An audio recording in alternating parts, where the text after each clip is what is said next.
Shri Gurubhyo Namaha.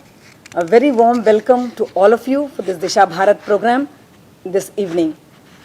As we've told you, Disha Bharat is a organization meant for the students, the youth of this country, where we give them, instill values in them and also kindle the patriotism of our youth, thereby enabling them to become agents of social change. So My Bharat campaign is a part of this Disha Bharat's initiative to promote and instill patriotism in the minds of our youth. So having said that, we've been having, this is the 8th day of My Bharat campaign, and today also we have a very special guest with us, and let us all welcome Shri Ram Madhav ji. Welcome to you ji, namaskar. Shri Ram Madhav ji is a thinker and author, New Delhi. Ram Madhav ji hails from Godavari district of Andhra Pradesh. Ram Madhav ji's association with Rashtriya Swayamsevak Sangh goes back to his childhood days. After his education, Ram Madhav ji formally volunteered to become full-time worker of the RSS in the 1981. Since then, Ram Madhav ji has been assigned to several key positions in the organization. Ram Madhav ji, being a pracharak, completed his post-graduation in political science from Mysore University, Karnataka. Ram Madhav ji was earlier serving as a member of the National Executive of the RSS and was also in charge of the media and public relations of the Rashtriya Swayamsevak Sangh, being its chief spokesperson. In 2003, he was given the responsibility as the national spokesperson of the RSS, and Ram Madhav ji held the responsibility of RSS as Akhila Bharatiya Sah Sampark Pramukh, a key position handling the public relations of RSS across India and abroad till July 2014. A voracious reader and an active traveler, Ram Madhav ji, known for his intellectual dialogues, speeches and his articles on national issues. He has addressed hundreds of seminars in different cities of India and abroad. Ram Madhav ji is a regular blogger, also active in social media, both in Facebook and Twitter. In July 2014, Ram Madhav ji was given the responsibility of Bharatiya Janata Party. Currently, he has the responsibility as the General Secretary of the BJP. He also serves as the member, Board of Governors of India Foundation, New Delhi. So welcome to you, sir, and we are very privileged to have you in this very eminent group of speakers. So over to you and welcome to you. Thank you so much, all of you.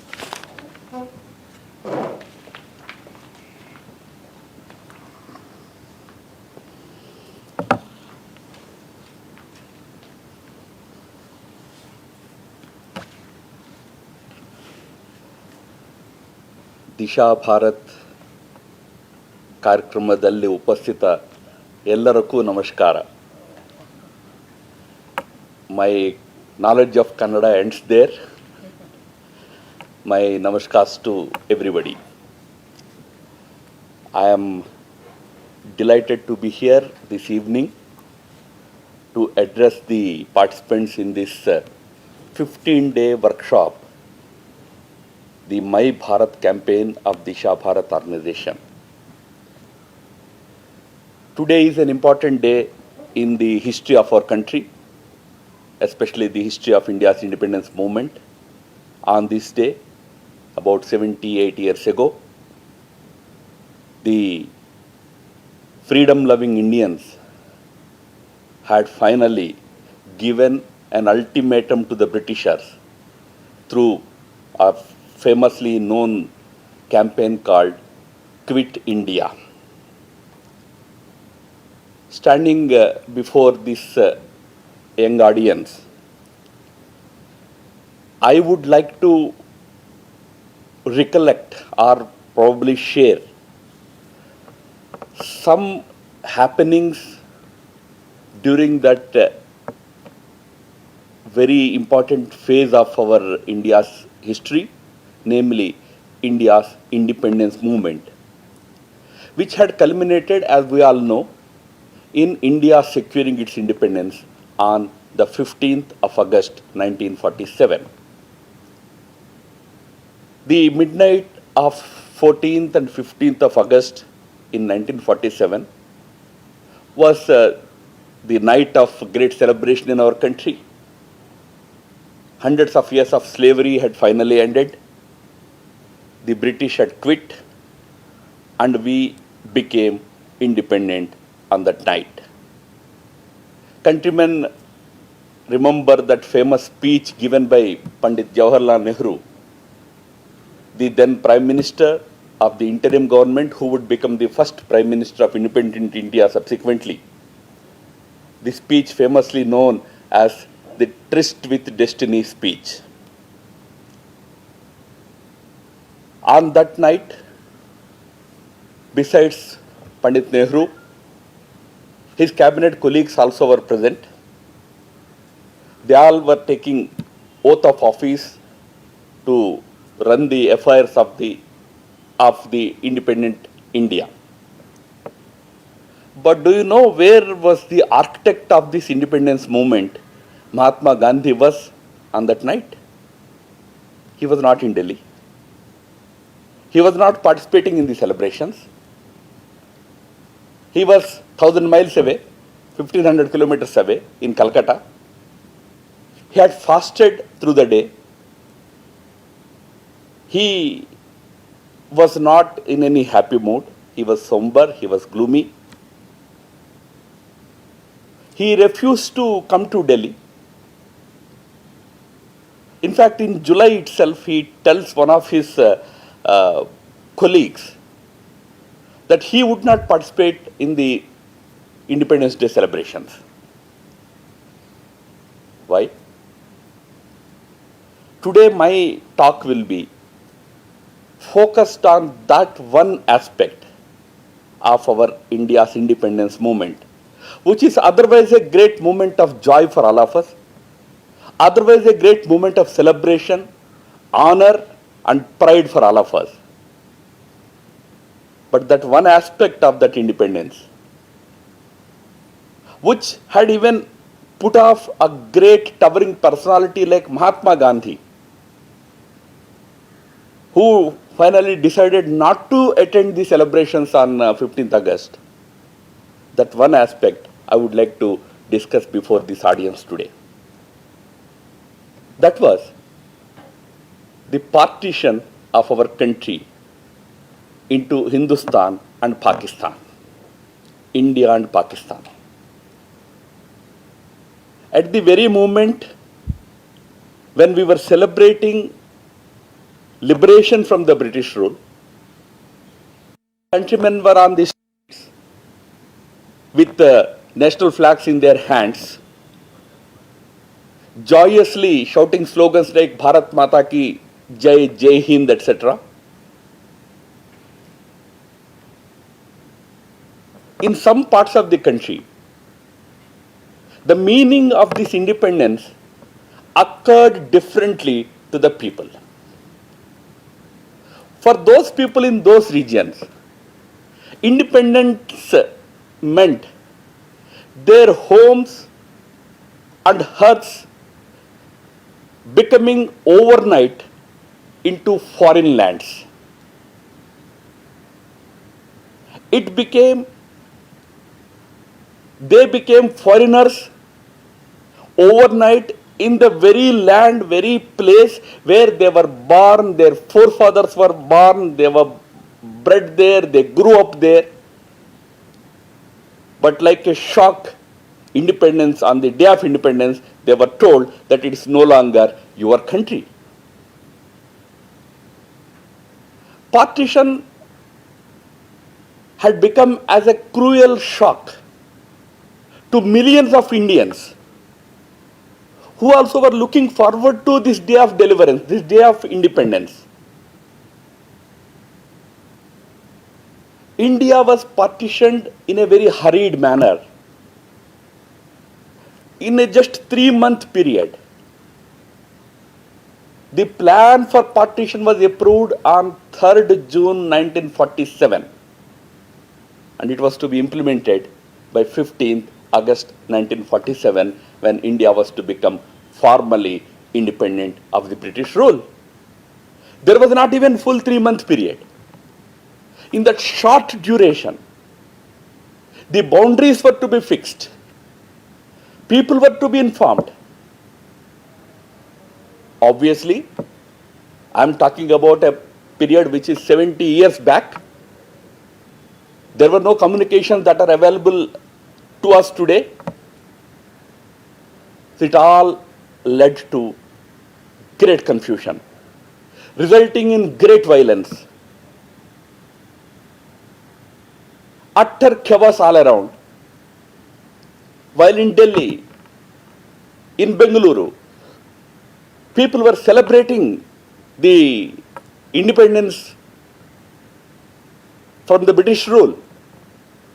People in Lahore, people in Karachi, people in Dhaka, they were running for their lives, not knowing where to go, not knowing what will be the future. This is what had pained Gandhiji the most. The partition of this country, that too on the lines of religion. For a person like Gandhi, who believed that this whole country is like a mother goddess, he always believed that irrespective of the religion, we all should live like brothers and sisters. For him, it came as a rude shock that this country would finally be divided in the name of independence on that sacred moment in the name of religion into two parts. Remember, the partition of India did not take place in any peaceful manner. Historians wrote that it happened over the dead bodies of close to 1 million people. Historians wrote that the river Sindhu did not flow with water on that day. It flowed with the blood of innocents on that day. Great bloodshed, great displacement. Why did it happen? Who wanted it? For any average person, average Indian, in our culture, we never look at our country merely as a geographical entity. We call it Matrubhumi, motherland. It's Sakshat, our mother. Then why was it partitioned? Why was 20% of India overnight separated from its body politic and made into a separate country? Who wanted it? Do you know? None of the top leaders of India's independence movement had supported partition. The only people demanded partition were leaders of one group of Muslim politicians called the Muslim League, All India Muslim League, led by Muhammad Ali Jinnah. Jinnah's Muslim League was one of the several Muslim parties in the country at that time. Please remember, it was not the only Muslim party in the country at that time. There were several other parties. In fact, there were large number of Muslims in Congress itself. Maulana Abul Kalam Azad. Those days, even Khan Abdul Ghaffar Khan, who used to be called as Frontier Gandhi. Many more.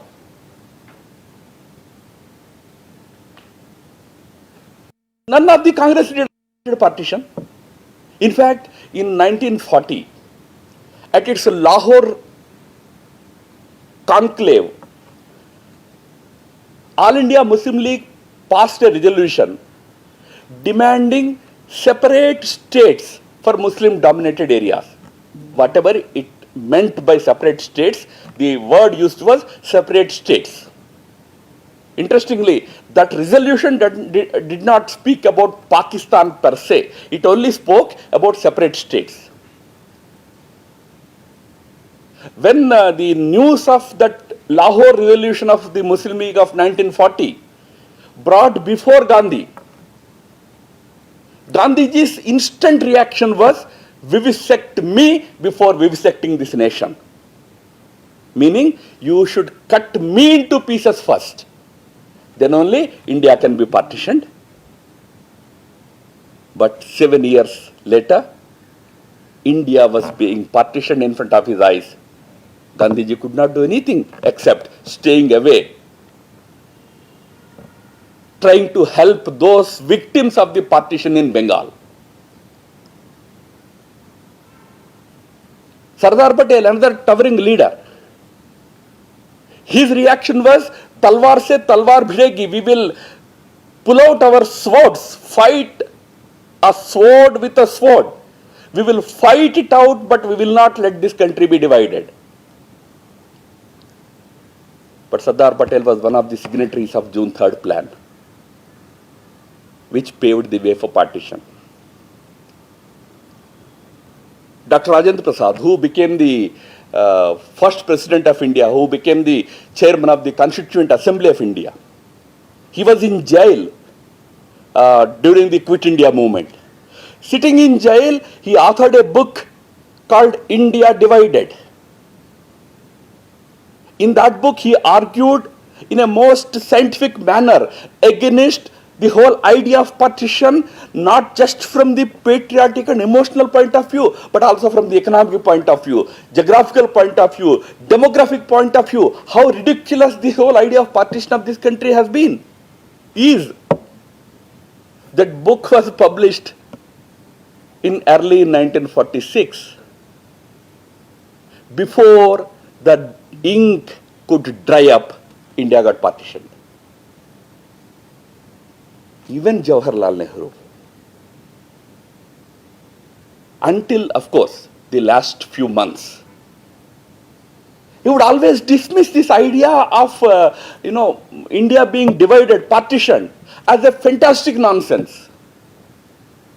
Fantastic nonsense means, fantastic people, mindless people can say anything. One mindless fellow, one mental fellow was sitting on a tree, was sitting under a tree, and he was shouting, I am the messenger of the God.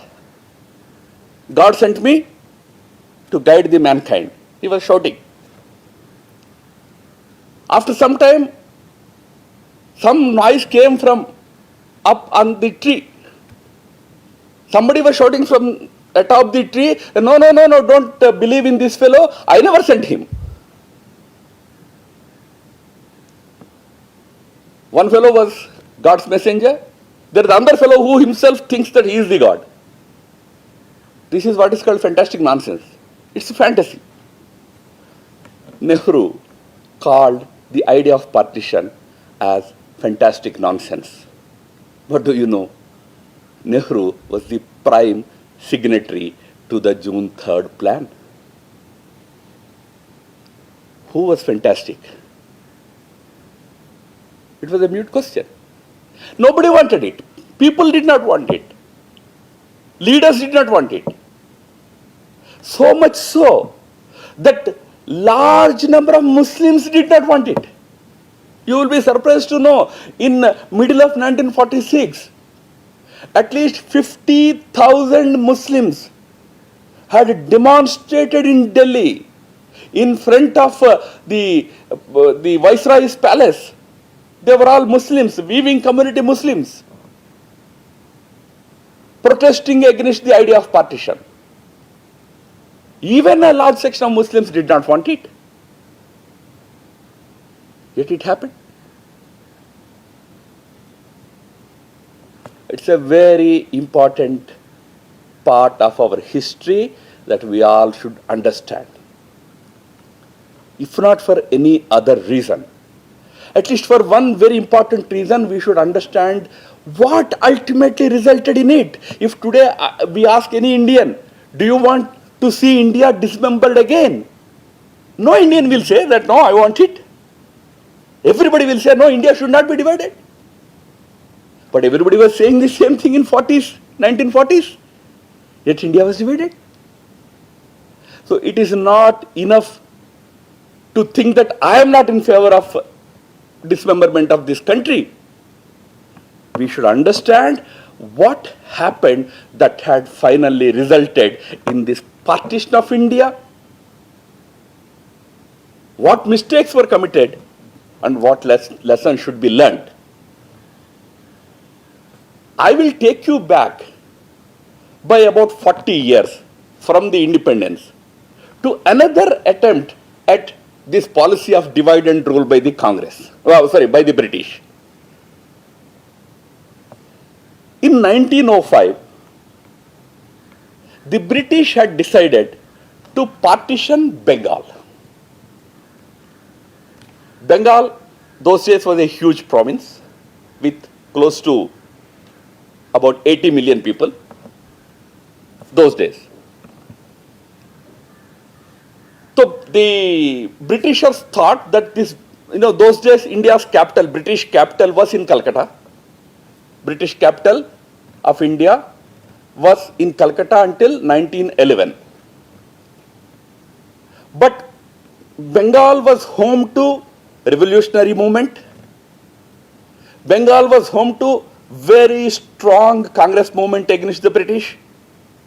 Bengal was home to renowned literary figures like Rabindranath Tagore, Qazi Nazrul Islam.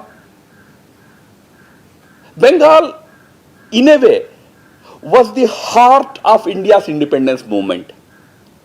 What the Britishers thought was, first of all, let us partition Bengal so that we can weaken this independence movement. So Lord Curzon was the viceroy. So Curzon announced that hereafter Bengal will be divided into two provinces. One will be West Bengal, the other will be East Bengal. Today's Assam also was made a part of East Bengal.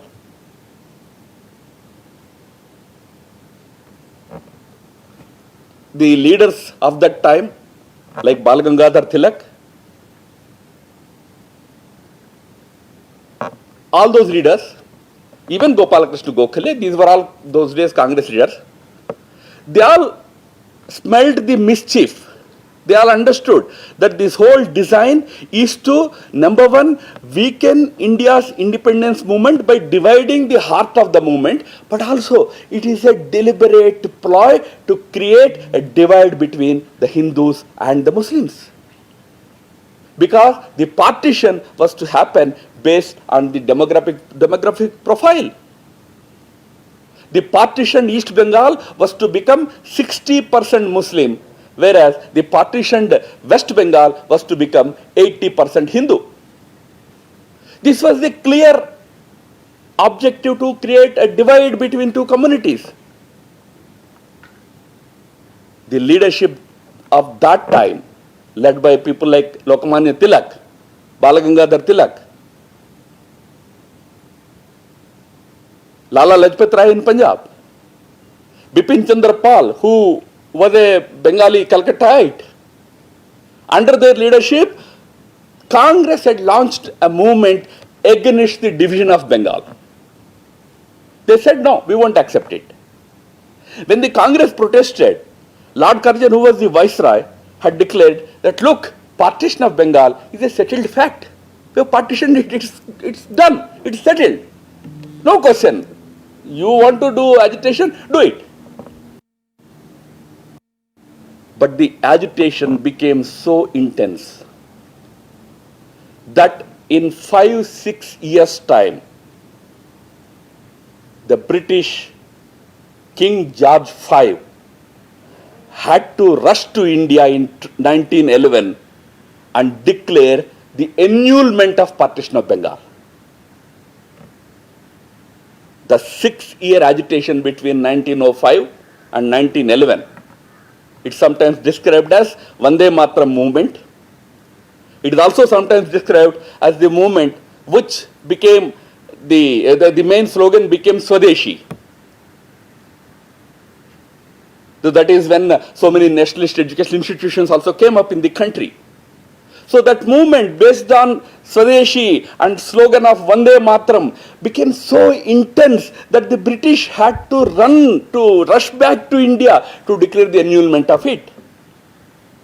Now my simple question to you all is, something that could be forcefully annulled in 1911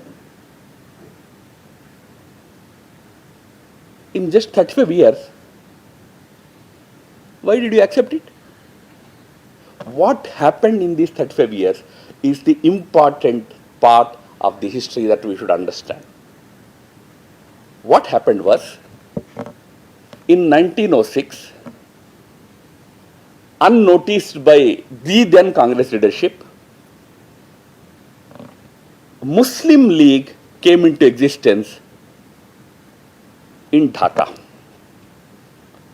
Led by Mr. Aga Khan, a few Muslim leaders got together and said, look, this decision of the British appears to be in our interest.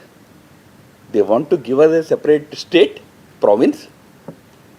Why not we enjoy it? If we accept it and build bridges with the British, maybe it will be good for the community. Again, I tell you, when the first such call was given by the Muslim leadership, in the 1980s, Aligarh Muslim University, Aligarh Anglo-British College, institution वगैरह were started. That time Muslim leadership did not accept it. But in 1906, it came not just as an academic proposal, but as a political proposal. Some Muslim leaders fell for it. They started Muslim League. Muslim League started raising political voice of the Muslims distinct from the political voice of the Indians.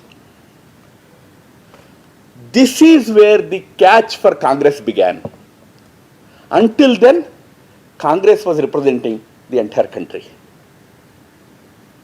I mean, some of you who knew, about RSS and all, would probably know that even the then RSS leadership of 20s, Dr. Hedgewar, the founder of RSS, they were all members of Congress only. So were the socialists of those times. For every Indian, as far as India's independence movement is concerned, India's political demand for self-rule is concerned, Congress was the platform. But for the first time, a parallel platform was created exclusively for Muslims. Not that all Muslims have supported it. In fact, I mentioned to you, people like Qazi Nazrul Islam in Bengal, they said no. Let us all be united. Let Congress be our vehicle. Let us all be united in our fight against the British. But British realized that, okay, today the movement against the partition is too strong. Let us now annul the partition, but let us encourage this division. So they went on encouraging Muslim League. There was a dilemma before the Congress leadership, how to deal with this Muslim League, which says that I am the voice of the Muslims. Staunch leaders like Lokmanya Tilak also felt that since there is a separate group now, we better try and get them into our fold. In 1916, the Congress had held its annual conclave at Lucknow. A lot of effort went into convincing Muslim League to join the conclave as a joint partner. Muslim League made lots of demands. We need this, we need that. Finally, they agreed to come. They came. When they came, it was not taken as a very natural thing, because after all, Congress, we are the movement for the India's independence, a new stream has joined, fair enough. No, it was not taken like that. Instead, it was given too much of an undue importance. A person of the stature of Lokmanya Tilak had declared in the AIC, in the Congress conclave in Lucknow, that luck now at Lucknow. If you divide Lucknow into two words, L-U-C-K, luck, N-O-W, now. Luck now. What is that now, luck now? It is the luck now because Muslim League has joined us. Suddenly this thinking that, without this separate group, I cannot pursue my goal for independence, suddenly it started dominating the thinking of the Congress leadership. That is when the independence movement started drifting away from its main path to independence. The moment you felt that you are not sufficient, the moment you started thinking that without them my movement is not complete, you have started drifting. This drift was very cleverly exploited by successive leaders of the Muslim League. Now, remember, at that point in history, Muhammad Ali Jinnah was not with Muslim League. He was with Lokmanya Tilak. He was an ardent follower of Tilak. He and Gandhi both got their barrister degree from London. Both came back. Jinnah started his practice in Mumbai. Gandhi joined his service activity. He started his service activity. Jinnah was a highly educated man. Those days, very much a supporter of Lokmanya Tilak. In fact, he used to actively participate in Ganesh Utsavs and all, those which Lokmanya Tilak used to organize. But what happened was, by 1919, Tilak had slightly withdrawn from the independence movement. He had gone to London to argue his defamation case against Valentin Chirol. Subsequently, he passed away. Gokhale disappeared. See, the old leadership gave way to new leadership in Congress, which was filled up by Mahatma Gandhi. Gandhi, as he became a strong or supreme leader of Congress, pursued this policy of bringing Muslim League along in a very vigorous way. Gandhiji's idea was almost bordering the thinking, that without Muslim League, no freedom. If they don't come, we won't get freedom. League understood this weak point of Congress. They converted independence movement into a bargaining chip. So after 1916, every time Congress would approach them, they would come up with some demands. If you agree for these demands, then okay, we will support you. It went to the extent that Congress had agreed to make one of the leaguers as Congress president also. When First World War ended in 1918, the Ottoman sultans have lost the war. Even in Turkey, a new secular leadership under Kamal Pasha, it took over and it removed the Ottoman sultans as the rulers of Turkey also. The Ottomans used to be regarded as the leaders of the Muslim Ummah. At least that is the argument which Muslim League started giving. He is the Khalifa. The Ottoman Emperor is the Khalifa of the Muslims of the world. Remember, Muslims of Turkey did not accept it.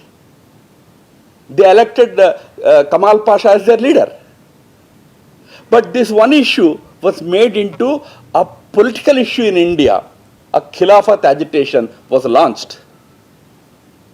Because British were also a party to, the destruction of Ottoman Empire. So this Indian agitation was directed at them. Congress decided to support it. Gandhiji said, okay, we will support you in Khilafat I will declare one non-cooperation movement. You support us in that? The movement for freedom became a bargaining thing for the first time. So if you support Khilafat, I support you for India's independence. Where is the connection? Khilafat had nothing to do with India. Muslims in the rest of the world were not recognizing Khalifa anymore. Yet Muslim League could convince the Congress leadership that no, Khilafat is a very important agitation, so Congress should support us. Congress had supported. In return, League had agreed to support Gandhiji's non-cooperation movement. The whole issue became a bargain. From there began the whole approach of pleasing or appeasing Muslim League. Remember, it's not about Muslims. A good number of Muslims were there in Congress even at that time. But still, Congress leadership did not have that confidence to say that no, we don't recognize any religion-based separate grouping.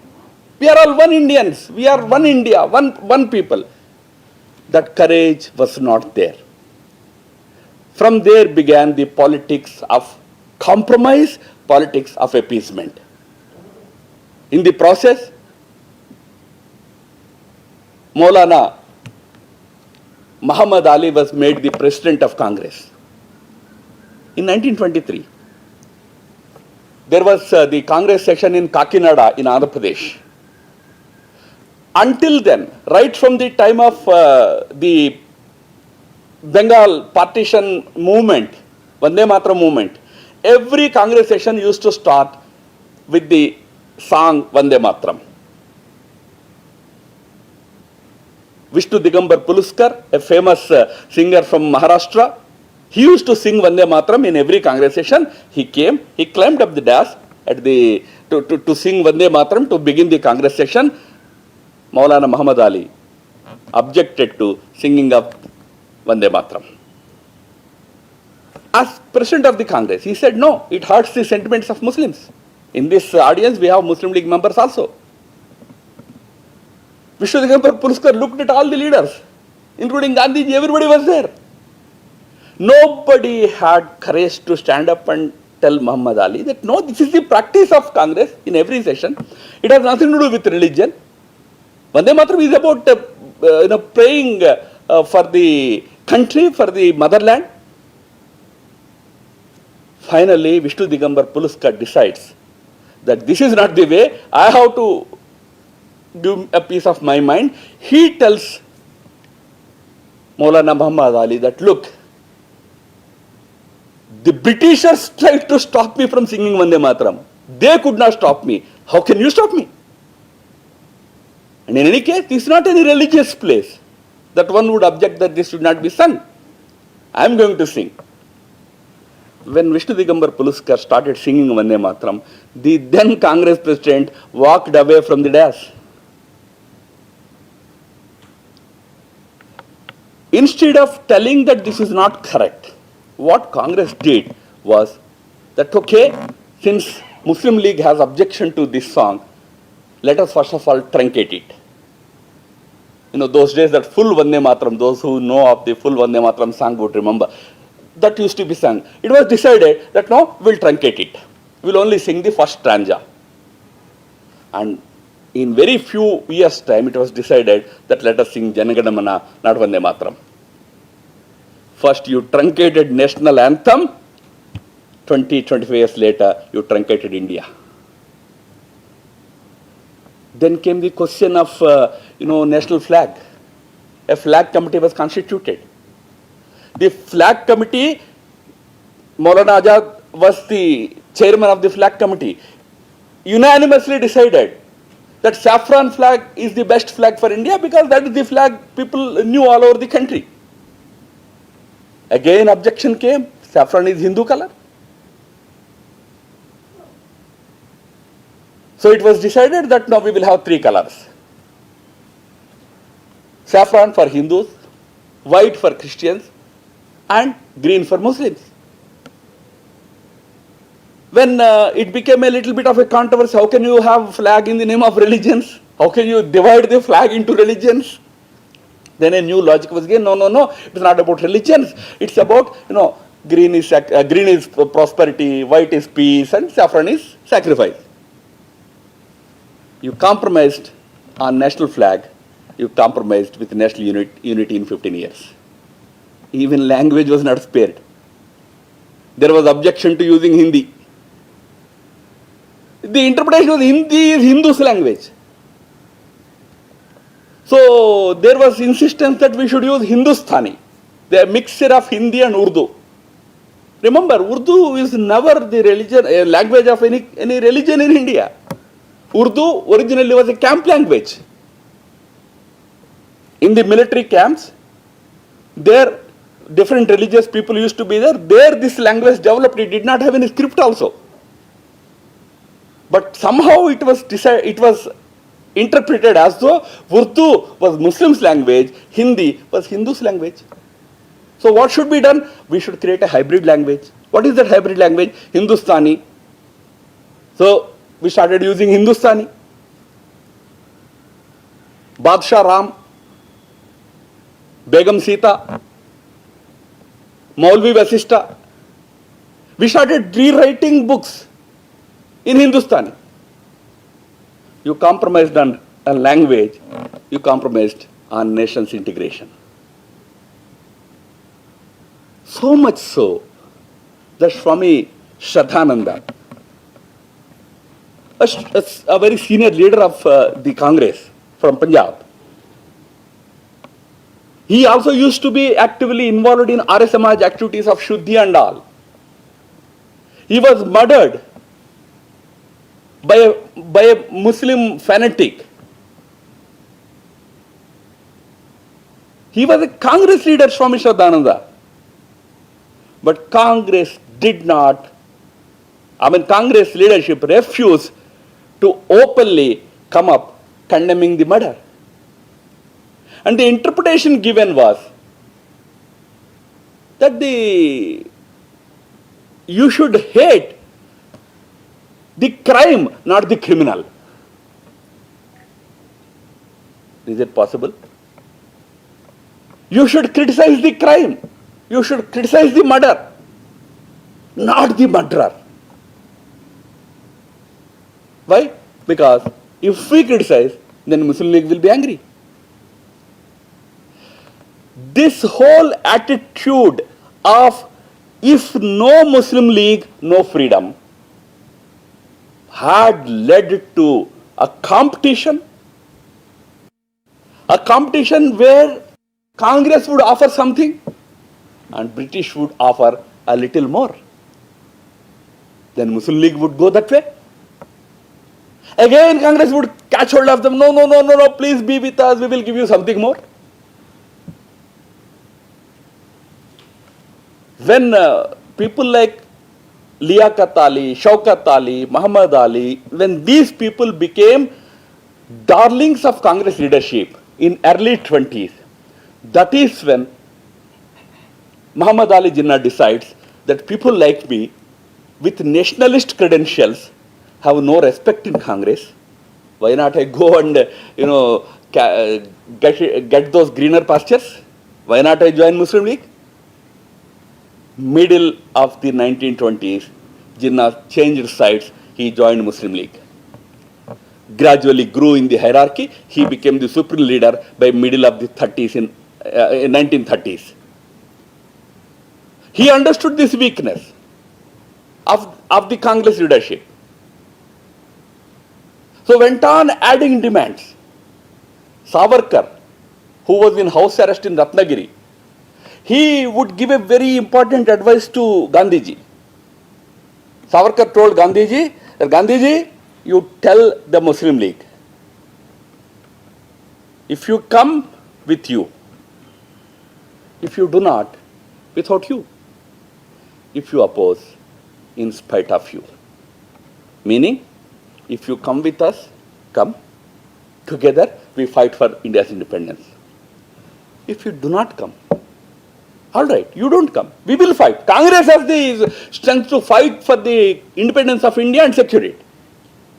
But if you oppose, we will throw you out together with the British.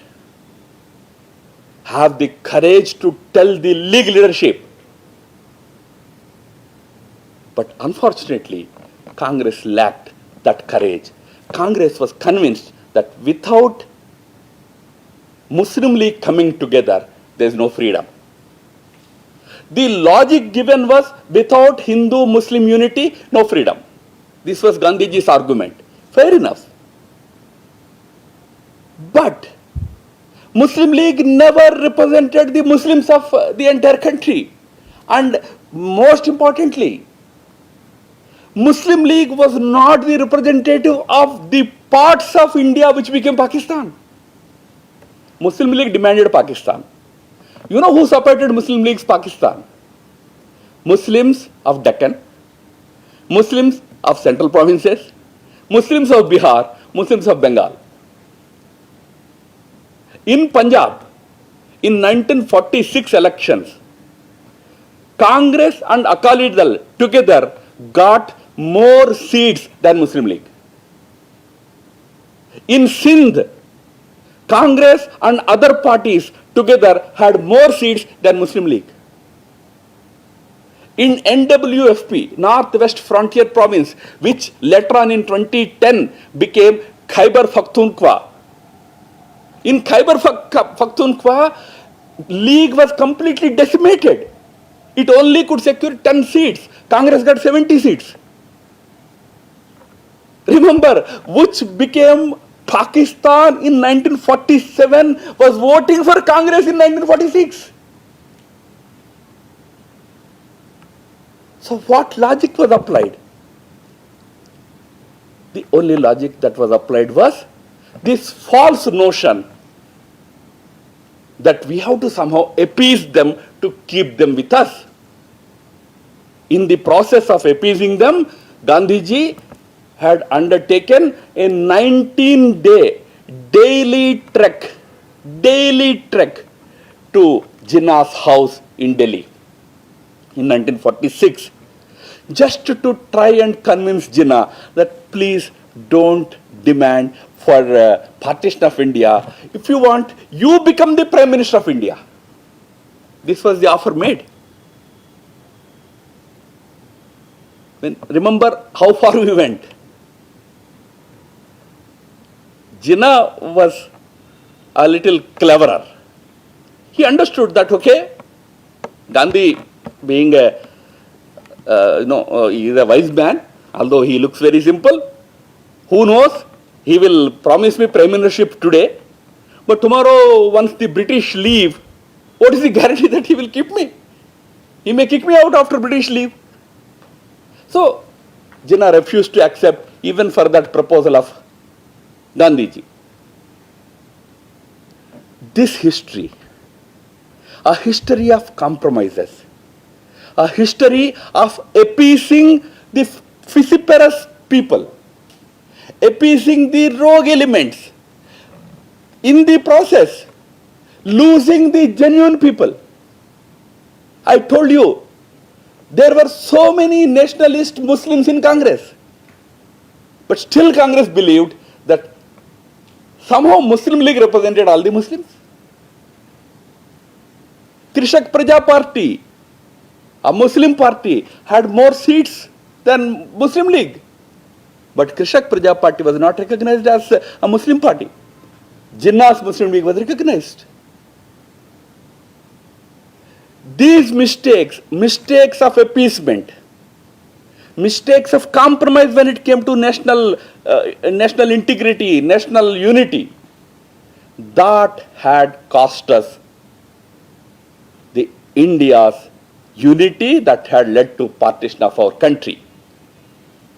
When you look at the 7 decades of our journey post-independence, until very recently, you would say, sir, all that we have been doing, even after independence, same appeasement we were doing. Assuming that those who talk separately are the representatives of that community. Only now we had the courage to stand up and say, no, when it comes to India's interest, national unity, no other voice will be tolerated.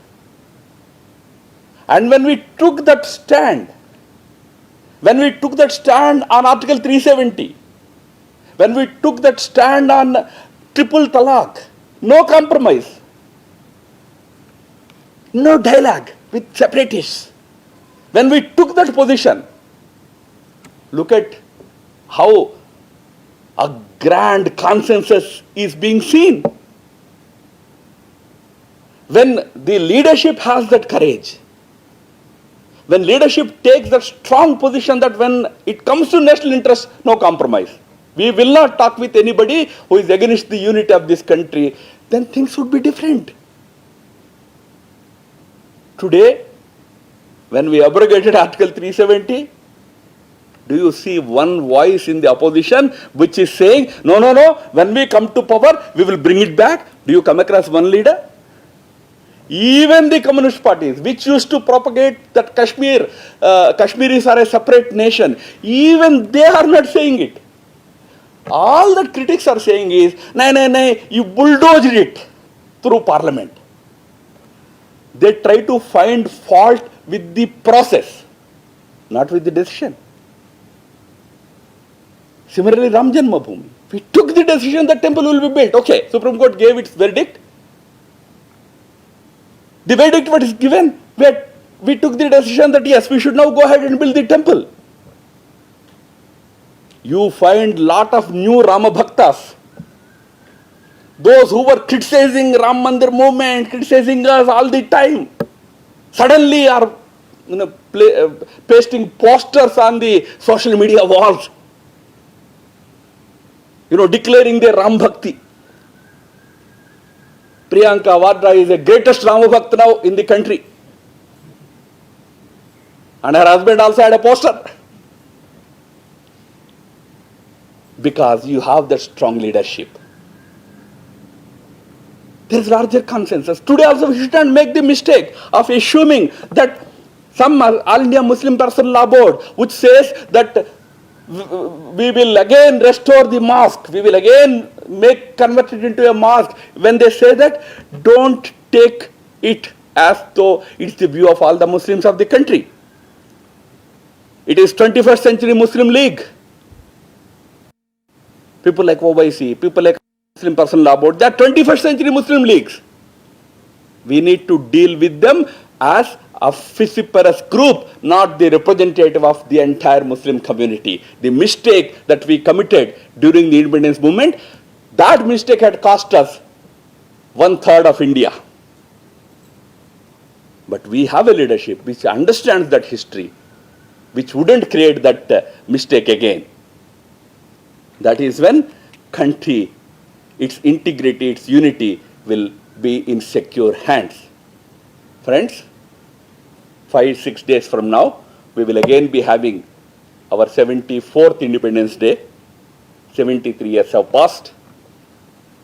On the 74th Independence Day, let us rejoice over the great achievements of our freedom fighters who secured us independence from not only the 200 years of the British rule, but almost 1,000 years of the foreign rule. While celebrating that independence, also remember this one page in that history, which is not a very happy page, but it is nevertheless an important page to study so that we learn a lot of important lessons for our future. I thank the organizers of Disha Bharat for giving me this opportunity. Namaskar.